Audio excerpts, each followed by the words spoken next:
خبر شامل کرتے ہیں مظفر گڑھ سے۔ ڈسٹرکٹ پولیس آفیسر مظفر گڑھ فراز احمد کی ہدایت پر S H O civil line کی بڑی کارروائی۔ ڈکیتی کا ڈرامہ کرنے والے وائٹل چائے کی کمپنی کے مینیجر اور سیل مین 4 لاکھ روپے سمیت گرفتار۔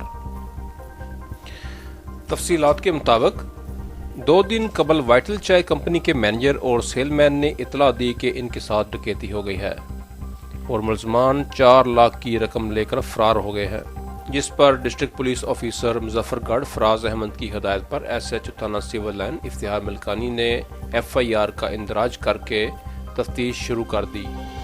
ایس ایچ او افتخار ملکانی کی پیشہ ورانہ تفتیش کے نتیجے میں مینیجر ندیم اور سیل مین خالد رقم سمیت پکڑے گئے۔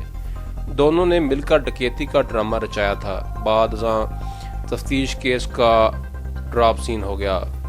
دونوں ملزمان کو گرفتار کر لیا گیا اور 4 لاکھ روپے کی رقم بھی برآمد کر لی گئی، جس پر ڈسٹرکٹ پولیس آفیسر مظفر گڑھ فراز احمد نے ایس ایچ او تھانہ سول لائن اور ان کی ٹیم کو شاباش دی۔